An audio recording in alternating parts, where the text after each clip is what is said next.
আচ্ছা, চলো শুরু করি। বিসমিল্লাহির রহমানির রহিম। আজকে আমরা পড়ব হচ্ছে ফিকহে হানাফিটা। ফিকহে হানাফি আত-তাইসির আল-লুবাব ফি শারহিল কিতাব। অর্থাৎ এই কিতাবের নাম হচ্ছে আল-লুবাব ফি শারহিল কিতাব ফিল ফিকহ হানাফি। তো এখান থেকে ফিকহে হানাফিটা পড়ব। ফিকহে হানাফির মধ্যে প্রথম খণ্ডের মধ্যে কি কি বিষয় আছে? প্রথম খণ্ডের মধ্যে কিতাবুল বুয়ু নিয়ে আলোচনা করব। এরপরে কিতাবুল বুয়ু থেকে একদম কিতাবুন নিকাহ, কিতাবুত তালাক, কিতাবুর রিদা সবগুলো বিষয় আছে। আচ্ছা, চলো এখানে ফিকহে হানাফিটা পড়বো। তো ফিকহাগুলো পড়ার ক্ষেত্রে আমি আগেই বলেছি যে ফিকহাগুলো পড়ার ক্ষেত্রে বিশেষ করে ইস্তিলাহগুলো অবশ্যই মনে রাখতে হবে। ঠিক আছে? ইস্তিলাহগুলো মনে না রাখলে তাহলে কিন্তু হবে না। তো এই ফিকহে হানাফি পড়ার সাথে সাথে ফিকহে শাফি থেকে কিছু ইস্তিলাহ দেখতে হবে। বিশেষ যে গুরুত্বপূর্ণ ইস্তিলাহগুলো আছে সেখান থেকে দেখে নিতে হবে। আচ্ছা, আসো বিসমিল্লাহির রহমানির রহিম। কিতাবুল বুয়ু। সর্বপ্রথম অধ্যায় হচ্ছে বুয়ু নিয়ে। এখানে বায়ের শাব্দিক অর্থ, পারিভাষিক অর্থ। বায়ের শাব্দিক অর্থ হচ্ছে মুবাদালাতু শাইইন বিশাইইন মুতলাকান, কোন জিনিসকে কোন জিনিসের সাথে পরিবর্তন করা, এটাকে বলা হয় বাই। পরিভাষায় বলা হয় মুবাদালাতু মালিন বিমালিন বিত্তারাদি, অর্থাৎ মালকে মালের বিনিময়ে পরিবর্তন করা সন্তুষ্ট চিত্তে। এই বাইটা মুশরাইয়াত বা শরীয়ত কর্তৃক অনুমোদিত হওয়ার দলিল কি? দলিল তো আল্লাহ তাআলা বলেছেন আহাল্লাল্লাহুল বাই'a ওয়া হাররামার রিবা। সুন্নতের মধ্যে আসছে ইন্নামাল বাই'উ আন তারাদিন। এই বাইটা কিসের মাধ্যমে সংগঠিত হবে? কোন সিগার মাধ্যমে? ইজাব এবং কবুলের মাধ্যমে সংগঠিত হবে যদি অতীতে লফজের মাধ্যমে হয়। যেমন বললো যে বিআতু, বললো ইশতারাইতু, এই দুটো শব্দের মাধ্যমে করতে হবে। এরপরে বাইটা কখন লাজিম হয়ে যাবে? ক্রেতা এবং বিক্রেতার উপর। যখন ইজাব কবুল হয়ে যাবে, একজন প্রস্তাব দিবে আরেকজন কবুল করবে।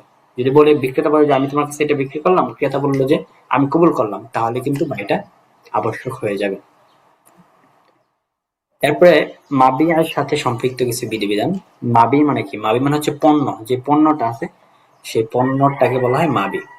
তো মাবি এটা অবশ্যই ক্রয় বিক্রয়ের ক্ষেত্রে নির্দিষ্ট হতে হবে। যদি মাবিটা নির্দিষ্ট না হয়, পণ্যটা নির্দিষ্ট না হয়, তাহলে কিন্তু সেই ক্রয় বিক্রয়টা জায়েজ হবে না। এর মাবিয়ের আগে গেছে সামান। সামান মানে মূল্য আর কি। তো মূল্য এটা দুই ভাবে জায়েজ। একটা হচ্ছে নগদ দিয়েও সে ক্রয় করতে পারে, আবার সে কিস্তির মাধ্যমে ক্রয় করতে পারে, মানে বিলম্ব দিয়ে করতে পারে। তো এখানে সংক্ষিপ্তভাবে বলে দিচ্ছে যে বাইক কিসের মাধ্যমে সংগৃহীত হয়? ইজাব কবুল। আর বাইটা লাজিম হয়ে যায় যখন ইজাব কবুলটা পাওয়া যায়। এরপরে আলোচনা আসবে যে আল খিয়ার ওয়ান ওয়াউ। খিয়ার শাব্দিক অর্থ কি, খিয়ারের পারিভাষিক অর্থ কি, এবং খিয়ার কয় প্রকার? খিয়ার শাব্দিক অর্থ হচ্ছে তলাব আফদলিল উমুর, অর্থাৎ বিষয়ের আফদলকে, আফজলিয়াত মানে তার মধ্যে থেকে যেটা ভালো এটাকে তলব করা, এটাকে বলে খিয়ার। পরিভাষা বলা হয় ইয়াতাউল মুতাআকিদাইনিল হাক্ক ফি ইতমামিল আকদি ওয়া ফাসলিহি। দুই চুক্তিকারীর একজনকে হক দেওয়া, অধিকার দেওয়া, চুক্তিকে পূর্ণ করার ক্ষেত্রে অথবা ফসক করার ক্ষেত্রে, এটাকে বলে খিয়ার। খিয়ার মানে হচ্ছে যে তুমি বললা যে আমি এই পণ্যটা ক্রয় করব, তবে আমাকে 3 দিন সময় দাও। তো 3 দিন সময়ের মধ্যে আমি তোমাকে জানাবো। তো এই 3 দিন সময় সে চিন্তা ভাবনা করে দেখবে যে যদি এই পণ্যটা তার ভালো লাগে তাহলে সে কিনবে, না হলে কিনবে না। খিয়ারটা 3 প্রকার: খিয়ার শর্ত, তারপরে খিয়ার রুইয়া, খিয়ার লাই। খিয়ার 3 প্রকার। প্রত্যেকটার প্রকার বলবে, হিকমত বলবে, এরপর হুকুম বলবে। 1 নম্বর হচ্ছে খিয়ার শর্ত। খিয়ার শর্ত মানে কি? খিয়ার শর্ত মানে হলো যে দুই চুক্তিকারীর উভয়জন অথবা তাদের একজন একটা সময়, একটা নির্ধারিত সময় শর্ত করবে। আইয়াশতারিতুল মুতাআকিদান আল বাই'a আল মুশতারি আও আহাদুহুমা মুদ্দাতান ইয়াতারাওয়া ওয়া ইউফাক্কির ফিহা ক্বাবলা ইতমামিল আকদি ওয়া ফাসলিহি। দুই ক্রেতা বিক্রেতার একজন একটা নির্দিষ্ট সময় নির্ধারণ করবে, যার মধ্যে সে চিন্তা ভাবনা করবে চুক্তিকে পূর্ণ করার আগে অথবা ফসল করার আগে। এটাকে বলা হয় খিয়ার শর্ত। তো খিয়ার শর্ত কর্তৃক কেন অনুমোদন করা হলো? কারণ হচ্ছে যাতে করে প্রত্যেক ব্যক্তি তো ক্রয় বিক্রয় সম্পর্কে অভিজ্ঞ না, তাই না? যাতে করে কেউ ধোঁকাবাজির মধ্যে না পড়ে, বরং সে তার জন্য এতটুকু সময় থাকে যেই সময়ের মধ্যে সে এই বিষয়ে যে দক্ষ তার সাথে পরামর্শ করে এরপরে এই পণ্যটা ক্রয় করতে পারে। এই জন্য শরীয়ত কর্তৃক এটা অনুমোদন করা হয়েছে। তো এর হুকুম কি? হুকুমটা হলো জায়েজুন লিল বাই আওয়াল মুশতারি। বিক্রেতার জন্য জায়েজ অথবা ক্রেতার জন্য জায়েজ। বিক্রেতা বলতে পারবে যে তুমি আমাকে শর্ত দাও, আমি আমার 3 দিন সময় দাও, 3 দিন সময়ের মধ্যে আমি দেখবো, এরপরে না হলে তোমার কাছে বিক্রি করে দেবো। মুশতারি বলতে পারবে যে 3 দিন সময় দাও, 3 দিন সময় আমি দেখবো, এরপর যদি আমি চাই তাহলে আমি ক্রয় করবো। অথবা উভয়ের জন্য হইতে পারে। এই খিয়ার শর্তটা উভয়ের জন্য হতে পারে, বিক্রেতার জন্য হতে পারে, মুশতারির জন্য হতে পারে, অথবা শুধুমাত্র তাদের একজনের জন্য হতে পারে। এর সময় কতটুকু, খিয়ারের শর্তের সময় কতটুকু? খিয়ারের শর্তের সময় হচ্ছে আবু হানিফা রহমতুল্লাহ বলছেন যে 3 দিন। এই 3 দিন হচ্ছে খিয়ারের শর্ত। এই 3 দিনের ভিতরে তোমার জানাতে হবে যে তুমি কিনবা কি কিনবা না। এই 3 দিনের উপর বৃদ্ধি করা যাবে না, তাহলে আবার ক্ষতি হয়ে যাবে, তাই না? আর সাহেবেন বলছেন, ওনারা বলছেন যে 3 দিনের উপর বৃদ্ধি করা জায়েজ আছে। খিয়ার শর্ত দেওয়া জায়েজ আছে। যেমন বিক্রেতা বললো যে আমি 1 মাস তোমার জন্য আমি সময় নিলাম তোমার থেকে, যদি 1 মাসের ভিতরে আমার মন চায় তাহলে আমি বিক্রি করব, আমি চিন্তা ভাবনা করে এরপরে তোমাকে জানাবো। এই যে এরকম 1 মাস নির্ধারিত করে দিল। সাহাবেন বলেন যে এরকম নির্ধারিত থাকে তাহলে সেক্ষেত্রে তাদের জন্য 3 দিনের উপর অতিরিক্ত করা জায়েজ। তেবরটা এরকম দিচ্ছে এখানে, ওয়ালা ইয়াজুজু আন তাজিদা মুদ্দাতুল খিয়ার আকসার মিন যালিক। আকসার মিন যালিক মানে সালাসাতা ইয়ামিন, 3 দিনের বেশি করা যাবে না, 3 দিনের বেশি সূর্য করা যাবে না। আবু হানিফার মতবাদ মতো ওয়াকাল আবু ইউসুফ ও মুহাম্মদ ইয়াজুজু আন তাজিদা মুদ্দাতুল খিয়ার আলা সালাসাতি আইয়ামিন বিশারতি আন তাকুনা মুদ্দাতান মালুমাতান। ঠিক আছে? এরপর আসবে খিয়ার রুইয়া। খিয়ার রুইয়া কে বলা হয় আলাস্তু ফিল বায়ান আন তাকুনা আস-সিলআতু হাদিরাতান ওয়া মাওজুদাতান ওয়াক্ত আল-আকদ হাত্তা ইয়ারাহা আল-মুশতারি। অর্থাৎ পণ্যটা, খিয়ার রুইয়াতের মধ্যে শর্ত হলো পণ্যটা উপস্থিত থাকতে হবে এবং চুক্তির সময় সেটা বিদ্যমান থাকতে হবে, যাতে করে মুশতারি যে ক্রেতা আছে সেই ক্রেতাটা দেখতে পারে। অর্থাৎ এর সুরতটা হলো, যেমন তুমি এখন মিশরে আছো, তো মিশর থেকে তুমি চাচ্ছ যে একটি ছাগল কিনবা। ছাগল কেনার ক্ষেত্রে তুমি তো তাকে দেখতে পাচ্ছ না, যদিও বর্তমান যুগে মোবাইল দেখা যায়, কিন্তু ওই সময় তো এরকম ছিল না। তো এই যে তুমি দেখলা না দেখেই ছাগলটা কিনলা। তো এরপরে যখন তুমি দেশে যাবা, যাওয়ার পরে এই ছাগলটা দেখবা, এই ছাগলটা দেখার আগ পর্যন্ত তোমার খেয়াল থাকবে। যদি ওই সময় যে যাওয়ার পর তোমার ওই সিফাতগুলোই পাও যে সিফাতগুলো তোমাকে বলা হয়েছিল, তাহলে তো ঠিক আছে। আর যদি ওই সিফাতগুলো না থাকে তাহলে তোমার জন্য এখানে খেয়ার থাকবে। অর্থাৎ তুমি বলতে পারবা যে হ্যাঁ আমি এই চুক্তিটা করবো না, এই চুক্তিটা আমি ফসখ করবো। এটাকে বলা হয় খেয়ার রুইয়া। তো খেয়ার রুইয়া কার জন্য সাব্যস্ত হবে? খেয়ার শর্ত কিন্তু বিক্রেতা ক্রেতা উভয়ের জন্য সাব্যস্ত হয়, কিন্তু খেয়ার রুইয়াতটা শুধুমাত্র মুশতারির জন্য সাব্যস্ত হবে, অন্য কারোর জন্য নয়, ক্রেতার জন্য সাব্যস্ত। এরপরে আসো খেয়ারুল আইব। তৃতীয় যে খেয়ারটা সেটা হলো খেয়ারুল আইব। খেয়ারুল আইব মানে হলো যখন কোনো ব্যক্তি একটা পণ্য ক্রয় করলো তখন তার মধ্যে একটা দোষ পাইল। অর্থাৎ পণ্য ক্রয় করার পরে সে এরপরে দেখলো যে এর মধ্যে একটা ত্রুটি আছে। তো এই ত্রুটির কথাটা, এই দোষের কথাটা যখন সে ক্রয় করছিল তখন সে দেখতে পায়নি, বরং পরবর্তীতে সে এই বিষয়টা জানতে পারছে। তো এই অবস্থায় তার জন্য এই খেয়ারুল আইব সাব্যস্ত হবে, অর্থাৎ সে চাইলে এই পণ্যটা ফিরে দিতে পারবে। সুতরাং এটা লেখা যাবে না দোকানের মধ্যে যে বিক্রিত মাল ফেরত দেওয়া হয় না, এরকম লেখা যাবে না। যদি আইব থাকে তাহলে অবশ্যই ফেরত দিতে হবে।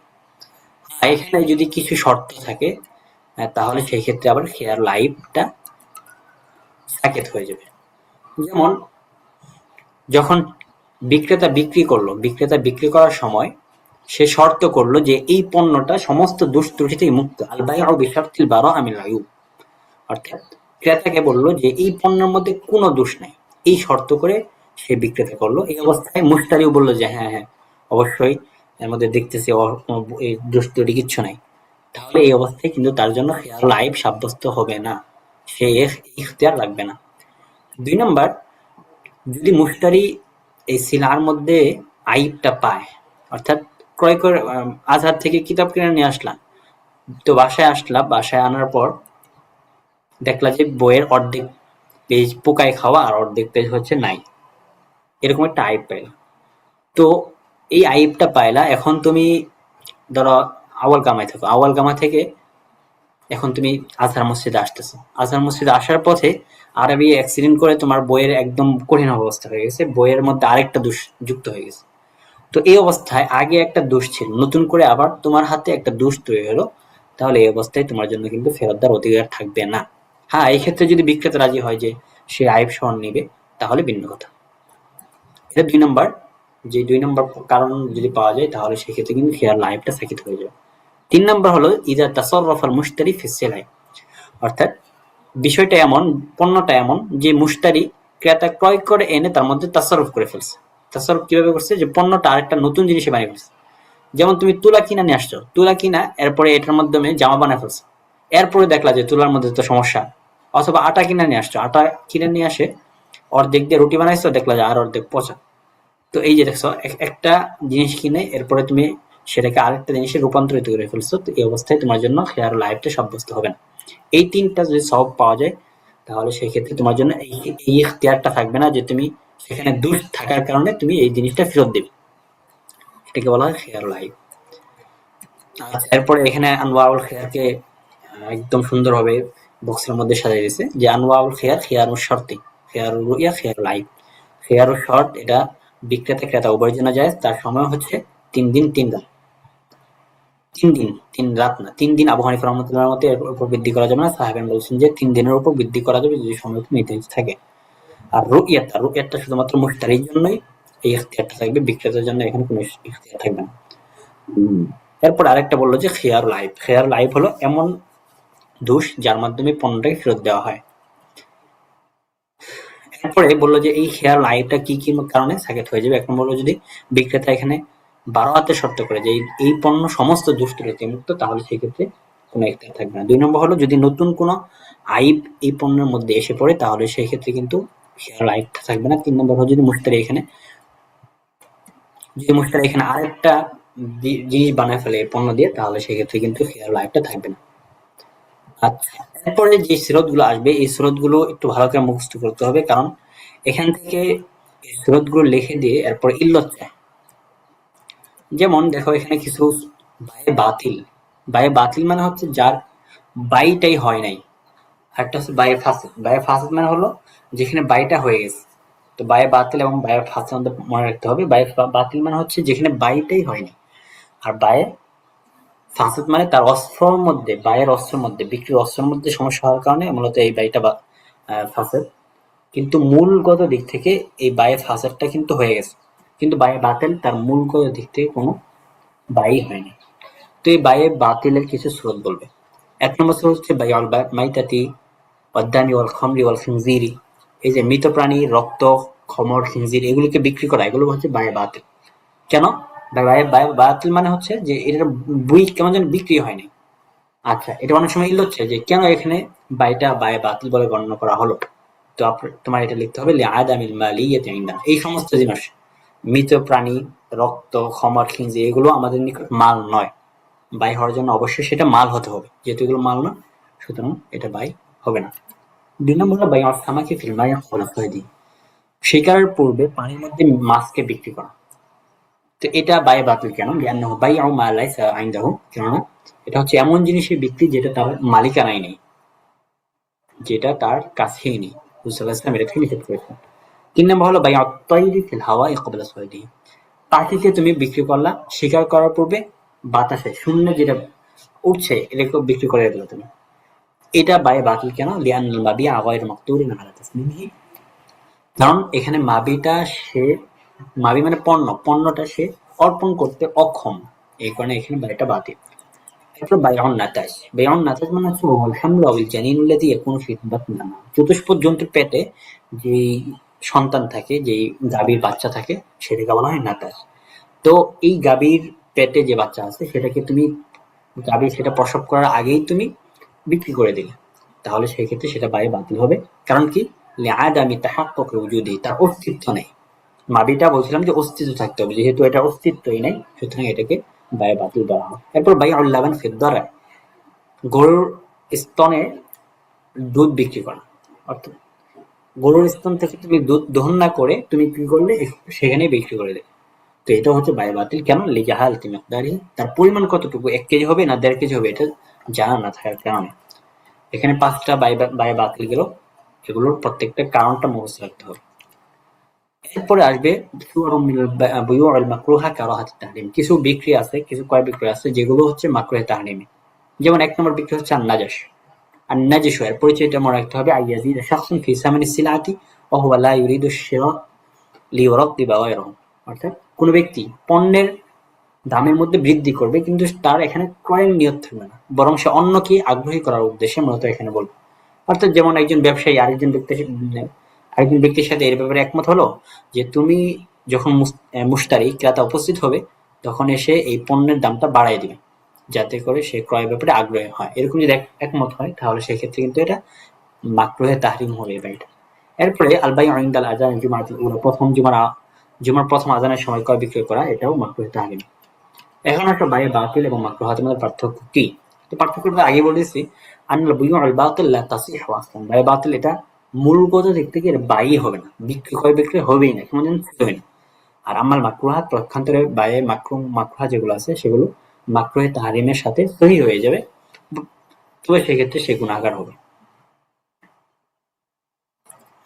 এরপর আসে ইকালা। ইকালা কাকে বলা হয়? ইকালা হচ্ছে রফ, উঠিয়ে দেওয়া। পরিভাষায় বলা হয় রফ'আদ সিলাতি লিল বায়ি ওয়া ইস্তিবদাদু সামানিহা, অর্থাৎ পণ্যকে বিক্রেতার কাছে ফিরিয়ে দেওয়া এবং তার মূল্যটা নিয়ে নেওয়া। পণ্যকে বিক্রেতার কাছে ফিরিয়ে দিয়ে মূল্যটা নিয়ে নেওয়া, এটাকে বলে ইকালা। তো এটা জায়েজ আছে হুজুর সাল্লাল্লাহু আলাইহি ওয়াসাল্লামের এই কথার কারণে, মান কানা নাদিমান বাইআতুহু আকাল্লাহু আসরাতু ইয়াউমাল কিয়ামা। এই ইকালাটা কিসের মাধ্যমে সংগৃহীত হবে?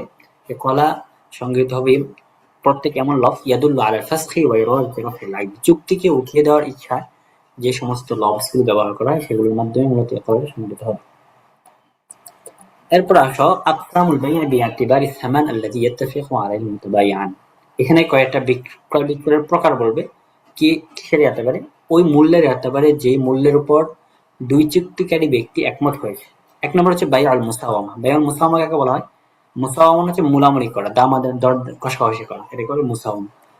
أن يساوم المشتري البائع في ثمن السلعة أو يشتريها منه بالسعر الذي حدده دون أن يعرف المشتري مقدار ربح البائع في السلعة। এই যে এতটুকু মুখস্থ রাখতে হবে, দুনা থেকে, অর্থাৎ মুশতারি বায়ের সাথে বিক্রেতার সাথে কোন একটা পণ্যের মূল্য নিয়ে মুলামুলি করবে, দর কষাকষি করবে, অথবা বিক্রেতা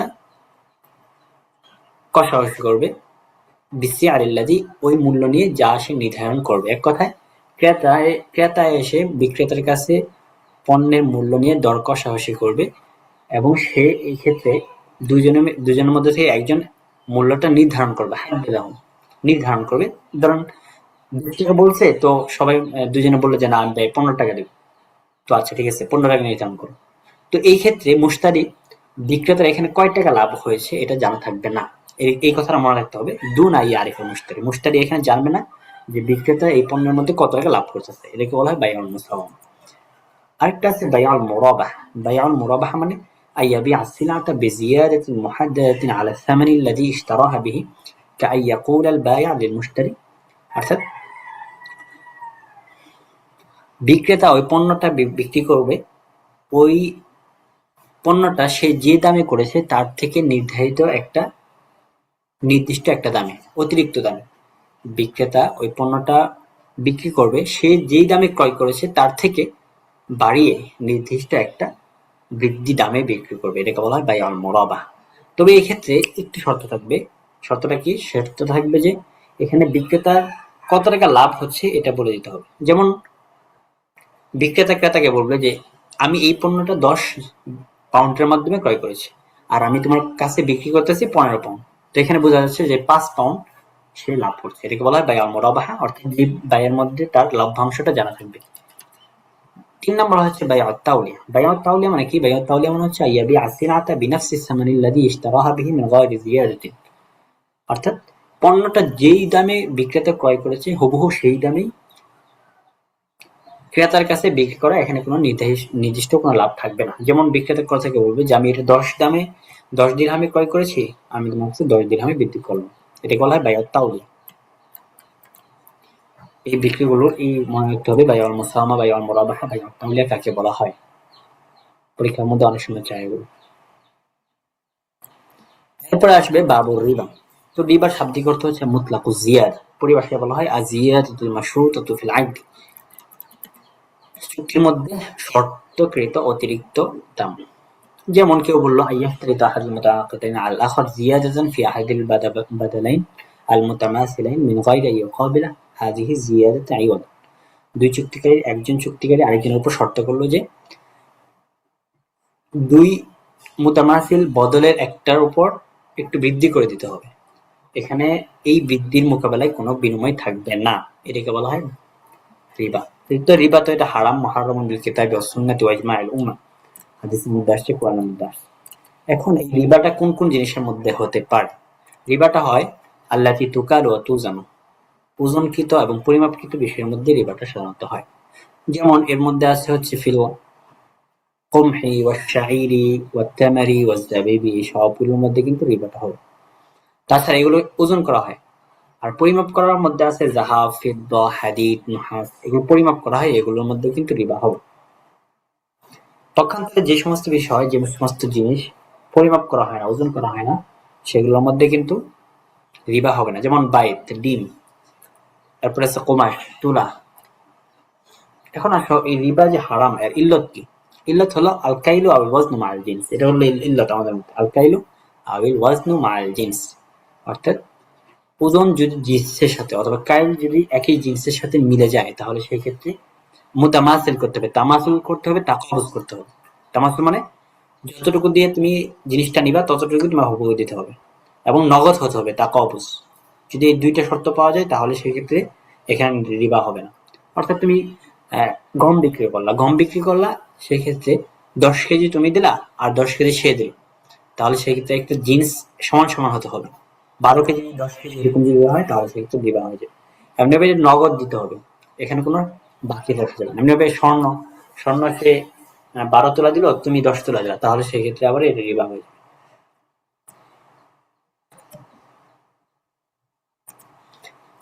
এরপরে আসবে বাবু সরফ। বাবু সরফ মানে হচ্ছে সরফ আদ-দাফউ ওয়ার রদ্দ, পরিশোধ করা। বাইউ সামান বিসামানি জিনসান, অর্থাৎ মূল্যকে সামানকে সামানের মোকাবেলায় বিক্রি করা, জিনসান হোক গায়রে জিনসান। যেমন 100 জনেকে তুমি এক পাউন্ডকে আরেক পাউন্ডের বিনিময়ে বিক্রি করলা, অথবা $1 আরেক ডলারের বিনিময়ে বিক্রি করলা, এটাকে বলা হয় বাইউ সরফ। তো বাইউ সরফকে যদি সামানকে সামানের মোকাবেলায় করা হয় যে জিন্স অন্য জিন্সের সাথে, যেমন সাত $1 বিক্রি করলা 7 পাউন্ডের বিনিময়ে, এটাকেও কিন্তু বাইউ সামান বিসামান মিন গায়রি জিনসি বলা হয়। ঠিক আছে? তো এই বাইউ সরফটা হুকুম কি? বাইউ সরফের হুকুম হচ্ছে আসরফ আকদুন জায়েজুন, এই সরফের চুক্তি করা, সামানকে সামানের মোকাবেলায় বিক্রি করা, ক্রয় বিক্রি করা, এটা জায়েজ আছে। তবে শর্ত আছে এখানে, দুইটা শর্ত। আর তামাসুল লাগবে আর তাকাবুজ লাগবে। অর্থাৎ যদি একই জিন্স থেকে হয় তাহলে সেই ক্ষেত্রে একই জিন্স হওয়ার সময় উভয় জিন্স থেকেই সমান সমান লাগবে। তামাসুল একটা আরেকটা বরাবর হতে হবে, কম বেশি হলে জায়েজ হবে না। তাকাবুজ, তাকাবুজ মানে হচ্ছে নগদ থাকতে হবে। এখন যদি ইখতিলাফে জিন্স হয়, অর্থাৎ ডলার বিক্রি করলে পাউন্ডের বিনিময়ে, তাহলে সেই ক্ষেত্রে তাকাবুজ জরুরি না, মানে নগদ জরুরি না, সেক্ষেত্রে তাজিল জায়েজ হবে না। বা লাবুদ্দা মিনাল কবজি ফিল হাল, বরং সেই অবস্থায়।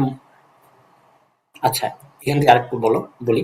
শুরুতু সিহহাতি ইনদা ইখতিলাফিল জিনস, যদি ইখতিলাফি জিনস হয়, অর্থাৎ তুমি ডলারকে বিক্রি করলা পাউন্ডের বিনিময়ে, তাহলে সেক্ষেত্রে কি শর্ত? তাহলে সেক্ষেত্রে কিন্তু তামাসুল শর্ত হবে না। অর্থাৎ তুমি দিবা $7, সেও দিব আবার সাত সাত পাউন্ড, এরকম তামাসুল লাগবে না।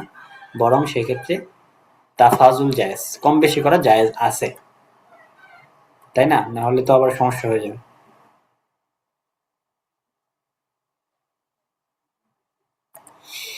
আচ্ছা, এরপরে আসবে রহন। আর রহন, রহন মানে বুঝে বন্ধক দেওয়া আর কি। রহন বলা হয় আল হাফস, পরিভাষায় বলা হয় তলাবুদ দায়ের মিনাল মাদিন, ঋণদাতা ঋণ গ্রহীতা থেকে এমন কিছু চাইবে যা সে আটকে আটকে রাখবে, শাইআন ইয়াহবিসহু লিয়াকুনা দামানান লিসাদাদিদ দাইন, যাতে করে সেটা ঋণ পরিশোধের একটা জিমান হিসেবে থাকে। যেমন তুমি বর্তমানে আমাদের সমাজে যেটা প্রচলিত আছে যে তোমার টাকা প্রয়োজন, তুমি আমার কাছে টাকা নিলা, তো আমার কাছে তোমার একটা মোটর সাইকেল রাখলা। অথবা আমাদের সমাজে যেটা সবচেয়ে বেশি প্রচলিত সেটা হচ্ছে তুমি আমার কাছ থেকে 20 লাখ টাকা নিলা, তো এই 20 লাখ টাকার বিনিময়ে তোমার কাছে তুমি আমার কাছ থেকে জমিন নেবে। এই যে আমি যে জমিন নিলাম, এই জমিনটাকে বলা হয় রহন আর কি। ঠিক আছে? তো এই রহন থেকে উপকৃত হওয়া জায়েজ নেই, যদি আমাদের সমাজে এটা অনেক প্রচলিত আর কি, সবাই উপকৃত হয়। তো এই রহনের মাশরুইয়্যতের দলিল কি? মাশরুইয়্যতের দলিল তো ওয়াইন কুনতুম আলা সাফারি ওয়া লাম তাজিদু কাতিবান ফারিহানুম মাকবুতা, এটা রহনটা সংগৃহীত হয় হিজাব কবুলের মাধ্যমে, অন্যান্য সমস্ত ইয়ের মধ্যে। এখন মারহুম, যেই জিনিসটা তুমি বন্ধক রাখবা সেটার জন্য কি শর্ত? সেটার জন্য 3টা শর্ত লাগবে। 1 নম্বর হলো এই বন্ধককৃত জিনিসটা মাল হতে হবে অথবা এমন কিছু হতে হবে যার নির্ধারিত মূল্য রয়েছে। 2 নম্বর হলো যে সেটা অর্পণ করতে সক্ষম হতে হবে। 3 নম্বর হচ্ছে আইয়াকুনা মুমাইয়াজান, সেটা অবশ্যই আলাদা হতে হবে, অন্য কোনো জিনিসের সাথে মিশ্রিত না হতে হবে। এখন একটা কোন কোন জিনিসের মধ্যে বন্ধক রাখা যায়? বন্ধক রাখা যেমন নকদ, ইয়াজুজু রাহনু কুল্লু মা ইমকিনু ইস্তিফাউ দাইন মিনহু। যেমন তুমি টাকা নিলা, টাকা নিয়ে তুমি বন্ধক রাখলা, টাকা দিয়ে তুমি বন্ধক রাখা এটা জায়েজ আছে। আর কোন কোন জিনিসের কারণে রেহেন রাখা জায়েজ হবে না, যদি খমর হয়, খিনজির হয়, তো এই জাতীয় যেগুলো আছে এগুলো তো মূল্য নাই আমাদের কাছে, সুতরাং এগুলোর কারণে কোনো জিনিস বন্ধক রাখা জায়েজ হবে না।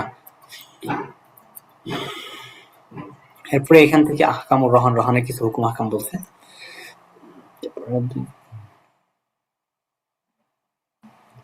এরপরে আসো আল হাজেজু। হাজেজু কাকে বলা হয়? হাজেজ বলা হয় লুগাতান আল মানউ, নিষেধ করা। পরিভাষায় বলা হয় আল মানউ মিনাত তাসাররুফি ফি হাক্কি শাখসিন মুআয়্যান, নির্দিষ্ট ব্যক্তির হকের ক্ষেত্রে তাকে তাসাররুফ থেকে বাধা দেওয়া, এটাকে বলে হাজেজ। তো এই হাজাজটা দেওয়া হয় দুইটা কারণে, একটা হচ্ছে সিগর, একটা হচ্ছে জুনুন। অর্থাৎ কেউ ছোট কিন্তু তার মাল আছে, তাকে তার কোন তার মালের মধ্যে তাসাররুফ করা থেকে বাধা দেওয়া হবে। এমনি ভাবে সে বালেগ কিন্তু পাগল, তাহলে সেক্ষেত্রে কিন্তু তাকে তার মাল থেকে তাসাররুফ করা থেকে বাধা দেওয়া হবে। এরপরে এখানে সাফিহ বলছে যদি নির্বোধ হয় তাহলে সেই ক্ষেত্রে নির্বোধকে কি বাধা দেওয়া হবে কি দেওয়া হবে না, এটা নিয়ে ইখতিলাফ আছে। আবু হানিফা রাহমাতুল্লাহ বলছেন যে তাকে বাধা দেওয়া হবে না যদি সে বালেগ আকেল হয়, আর সাহেবেন বলছেন যে তাকে বাধা দেওয়া হবে এবং তার তাসাররুফের ক্ষেত্রে তার তাসাররুফ থেকে নিষেধ করা হবে।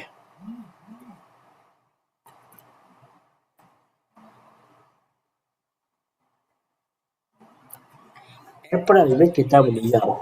ইজারা শব্দের অর্থ কি? ইজারা শব্দের অর্থ হচ্ছে ইসমুন লিল উজরা, পারিশ্রমিকের যে পারিশ্রমিকের নাম কি বলা হয় ইজারা। পরিভাষা বলা হয় আকদুন আল মানাফি বিআওয়াদিন, অর্থাৎ মানাফের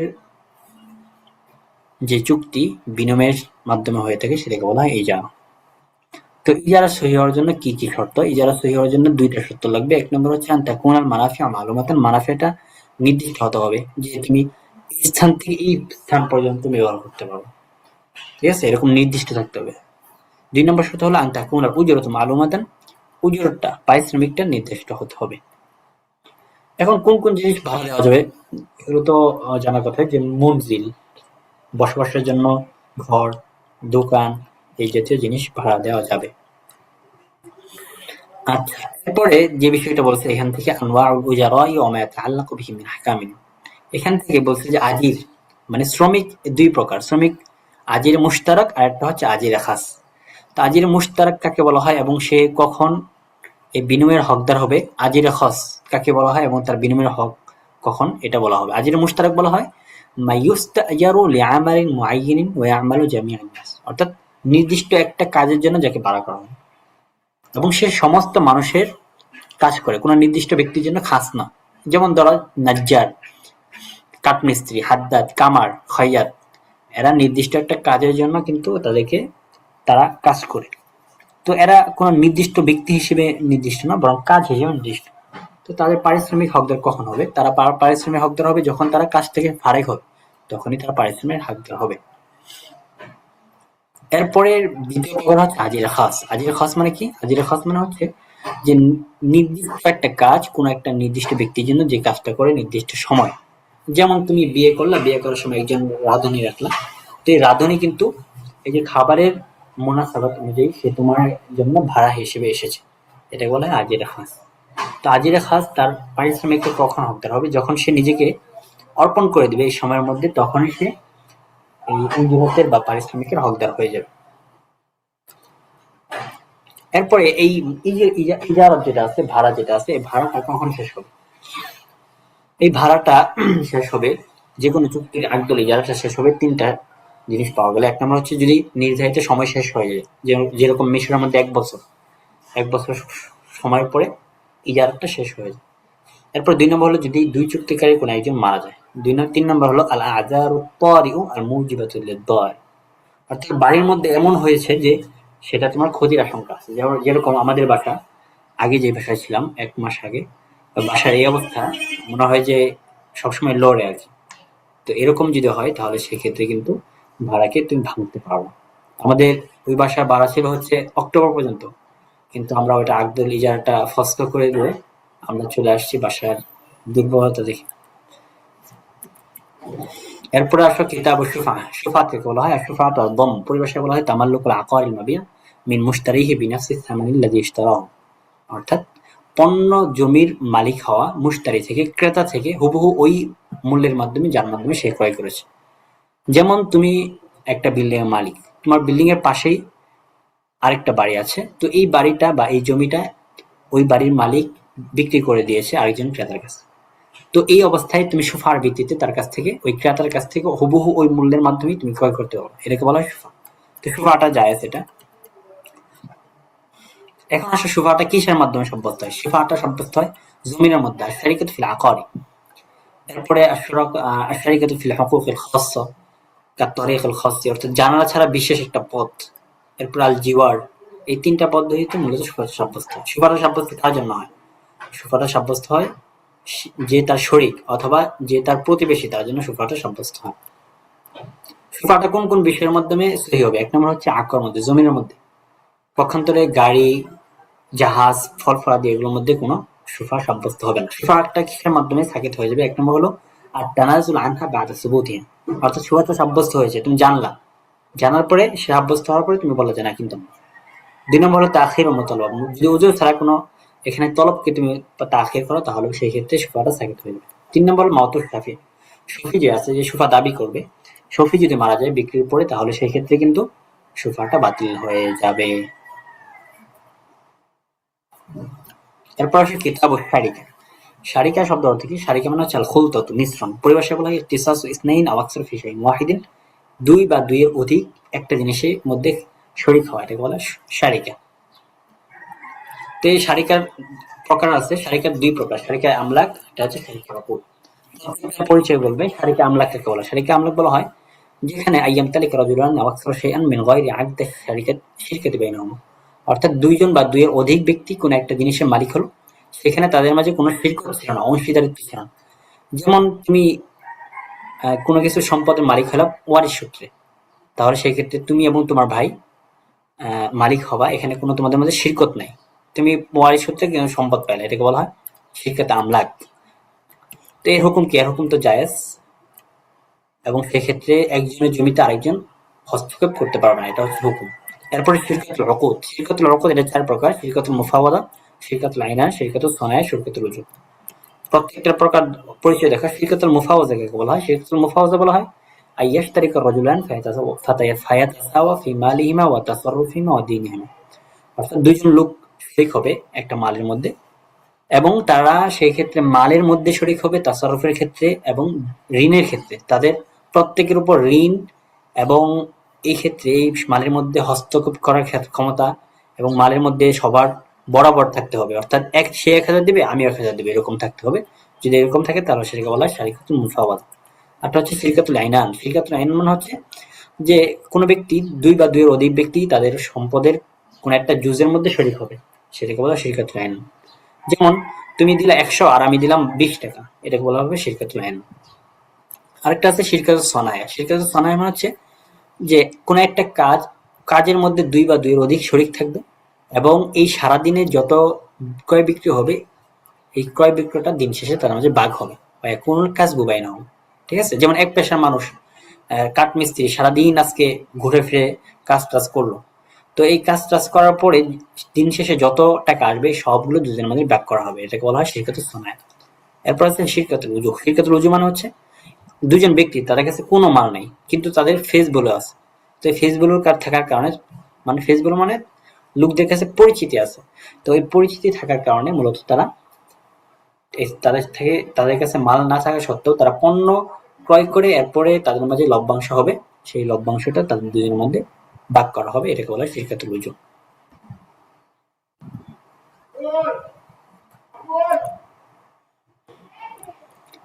এরপর আসবে কিতাবুল ওয়াকালা। ওয়াকালা শব্দের অর্থ হচ্ছে ইসমুম মিন তাওকিল। পরিভাষায় বলা হয় ইকামাতুল গায়রি মুকামা নাফসিহি ফি তাসাররুফিন মালুমিন, নির্দিষ্ট তাসাররুফের মধ্যে অন্যকে নিজের কায়ামাকাম করা, এটাকে বলা হয় ওয়াকিল। তো এই ওয়াকালাতে তিনটা আতরফ আছে, রোকন আছে। একটা হচ্ছে মুওয়াক্কিল লাগবে, যে উকিল বানাবে; একটা হচ্ছে ওকিল, যে উকিল হবে; আর একটা মুওয়াক্কাল ফিহি, যে বিষয়ে উকিল বানানো হবে।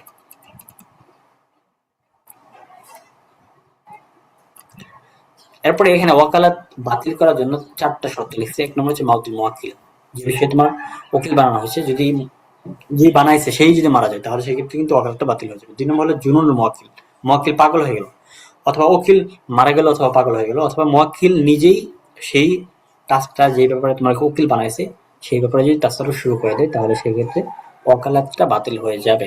অর্থাৎ তুমি সেখানে আর মুয়াক্কিল থাকবে না, উকিল থাকবে না, মুয়াক্কিলটা হচ্ছে যে বানাই দেয়।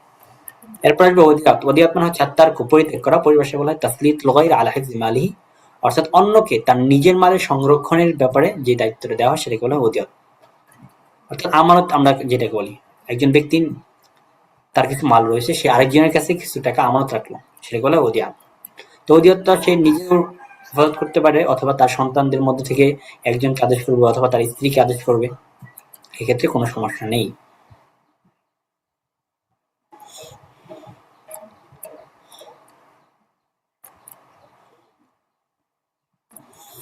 আচ্ছা, এই পর্যন্ত থাক তাহলে। দুপুরে বাকিটা পড়ি, ৭১ পৃষ্ঠা, নাকি এখনই শেষ করে দেবো? তারপরে কিতাবুন নিকাহ আর কি না আছে, ভাই, সমস্যা নেই, করে। শেষ জি ভাই। করবো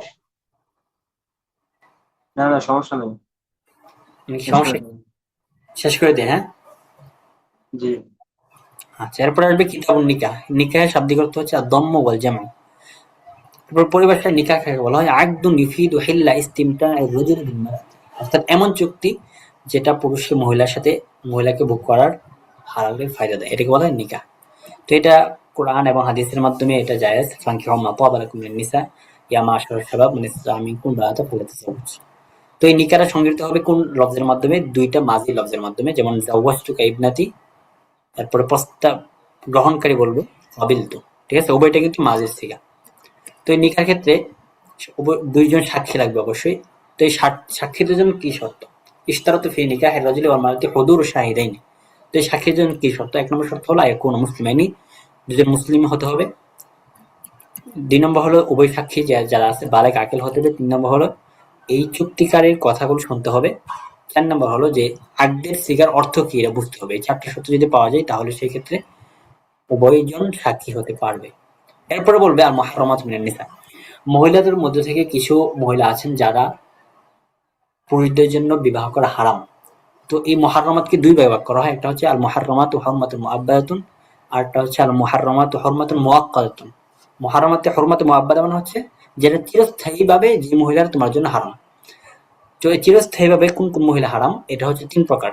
এক নম্বর প্রকার হচ্ছে আল মুহাররামাতু আন তারিকুল করাবা, আত্মীয়তার ভিত্তিতে কিছু মহিলা আছেন যাদেরকে বিবাহ করা হারাম, কখনোই বিবাহ করা যাবে না। যেমন উম্মাহাত, জাদ্দাত, দাদাই দাদি নানি, মা, বানাত বানাতুল আওলাদ, এরপর আখাওয়াত বানাতুল আখি বানাতুল উখতি, আম্মাত, খালাত।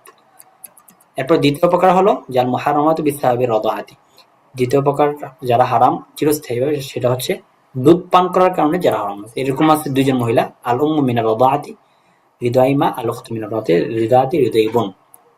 তিন নম্বর ভাগ হলো যারা মুসাহারাতের কারণে, মানে বৈবাহিক সূত্রে, যেখানে যে সমস্ত মহিলা তোমার জন্য চিরস্থায়ী বা হারাম। স্ত্রীর মা, বিন্তু জাওজাতি, তার স্ত্রীর মেয়ে, জাওজাতুল আবি, পিতার স্ত্রী জাওজাতুল